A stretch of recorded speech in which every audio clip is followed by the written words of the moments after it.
Game of Thrones turned Euron Greyjoy into a hot topic pirate edgelord that a 13-year-old white boy might find intimidating, instead of the Lovecraftian supervillain that he actually is. Like this comment says, almost the entirety of House Greyjoy gets either cut or reduced to almost nothing in the TV show, and it is so sad because they have some of the weirdest magical nonsense going on, and it's scary. Most of that, of course, comes from Euron Greyjoy, who I will start off by saying gets introduced in a similar situation in the book to the show, in that they're having a king's moot to pick a new king of the Iron Islands, and Euron shows up to that.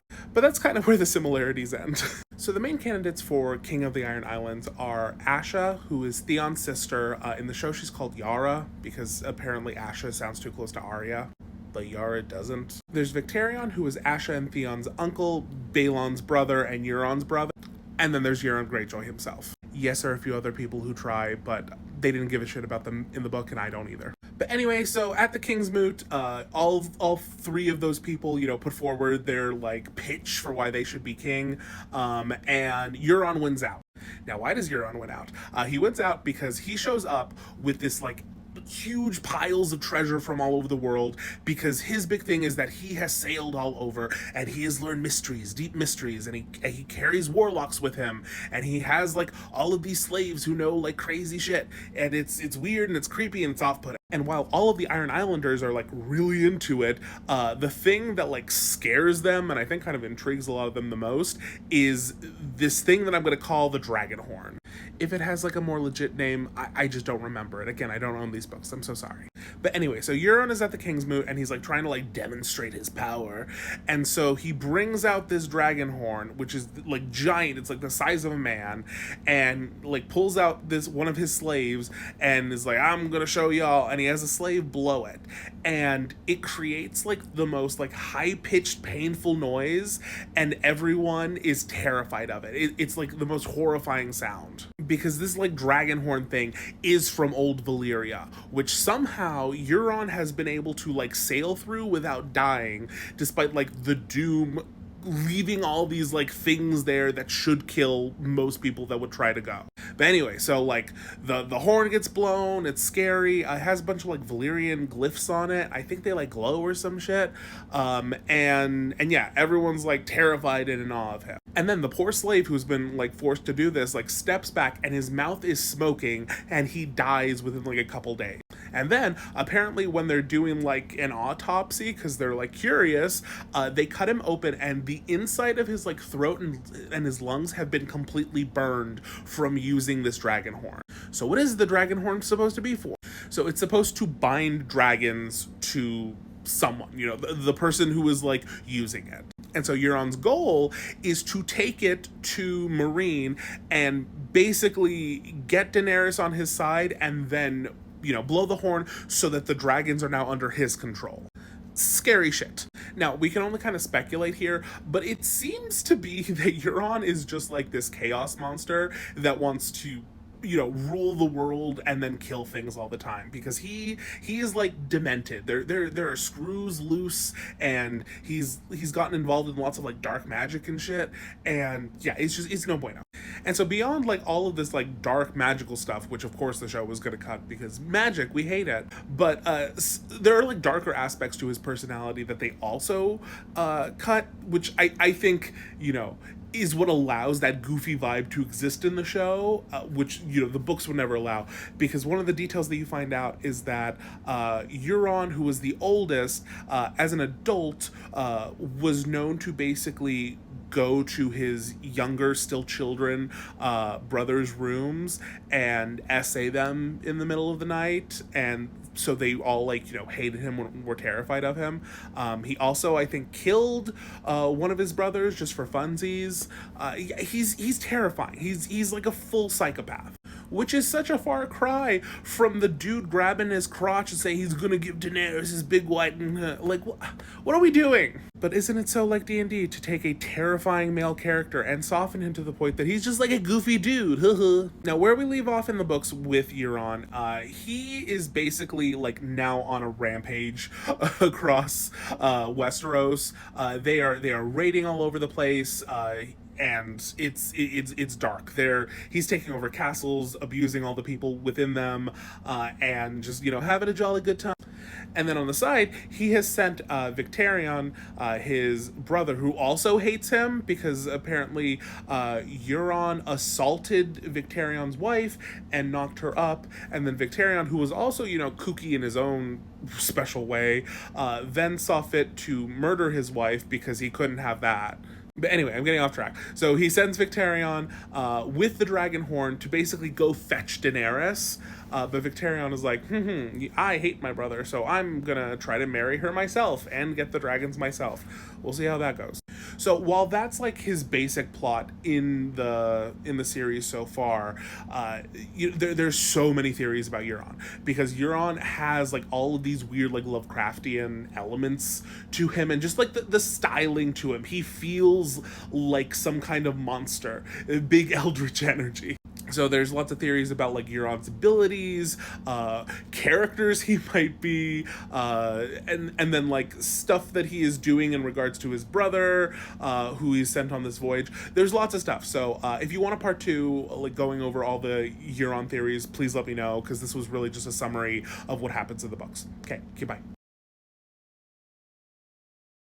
Euron Greyjoy is one of the most terrifying characters in the entirety of the Song of Ice and Fire series, and so naturally with that, he is also one of the characters that has the most theories on him and where he's going. So let's talk about some of them. Side note, again, I don't really do this scripted. I don't really plan these out. This is off the cuff. I'm going to do the ones that I remember, and if I forget your favorite one, I really do apologize. Now, let's start off with one of my favorite of these, and that is that Euron Greyjoy may have been a former pupil of, or at least like contacted somehow by the Three-Eyed Crow, Brynden River's Bloodraven.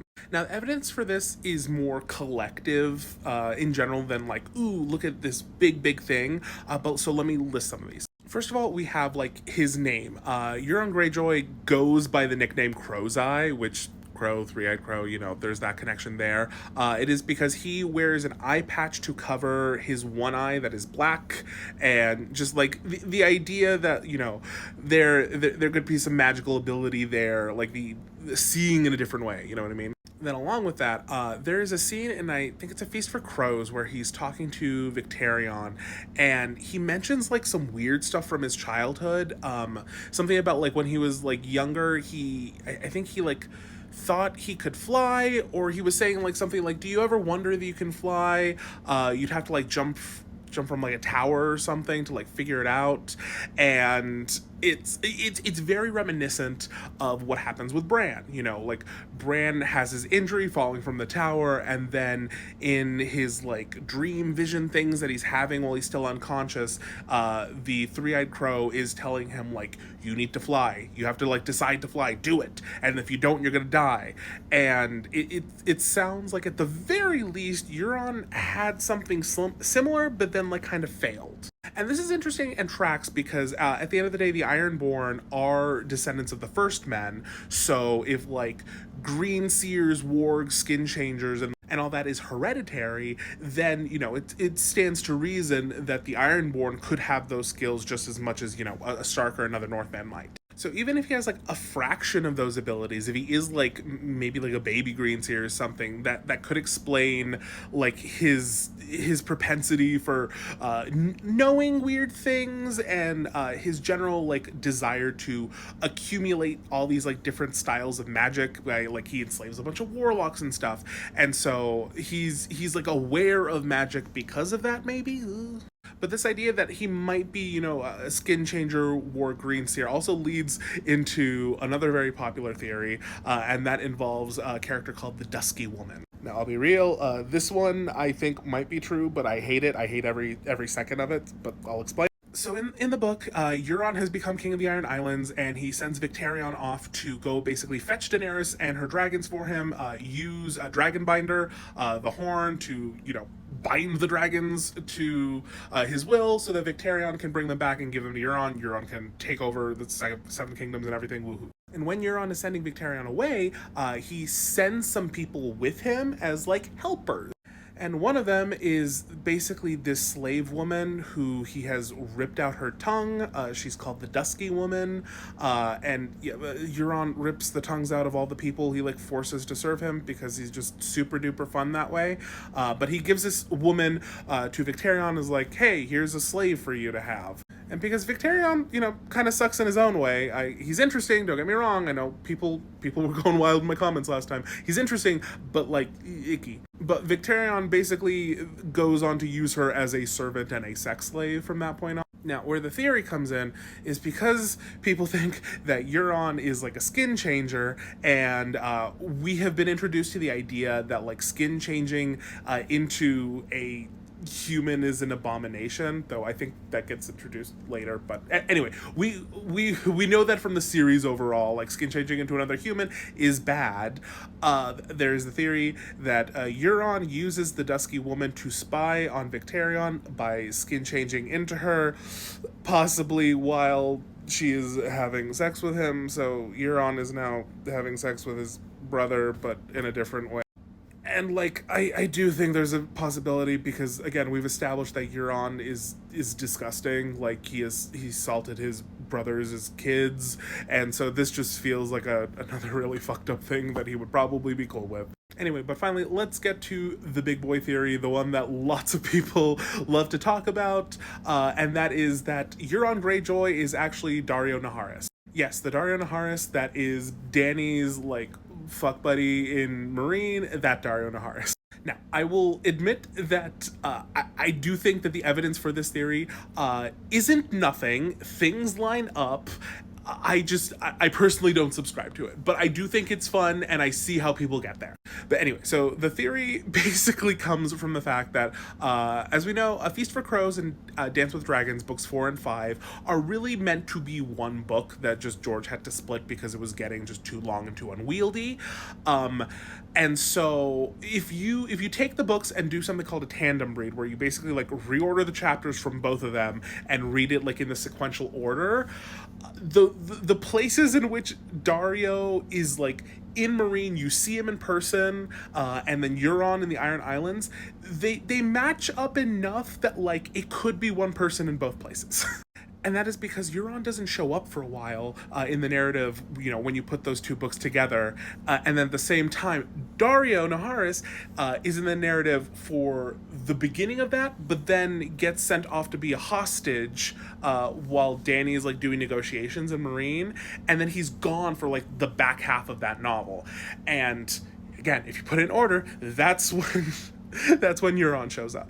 Also, there's like some similarities in the personality, and I think like some of the things in the description, I am forgetting the details and I'm not going to make things up. Those exist. People, I'm sure, will cite them in the comments. Just be polite when you do it, okay? And like, while I do think that this one does feel a little tinfoily, I will say it does line up. It lines up timeline-wise, and then, the obsession with Daenerys from both of those characters does feel very in line with each other. I just don't know. And just some housekeeping to wrap things up a little bit. I just want to say from the last video, I know I left out like a ton of details about Euron. I might just do a part 2 to Euron in general, not tomorrow, but just so that I can go over a lot of like the details about Euron that I left out when I was comparing him to his show version. And last thing, yes, I misremembered. Asha and Osha was the name combo that they didn't want to get right, or they didn't want to get mixed up. I just because Yara and Arya sound similar, I got it mixed up in my head. Mea culpa, I'm so sorry. But yeah, I'm sure I missed a bunch of Euron theories. If you want to drop your favorite ones in the comments, please do. If there's anything else you want me to talk about, let me know. And yeah, have a great night. Goodbye.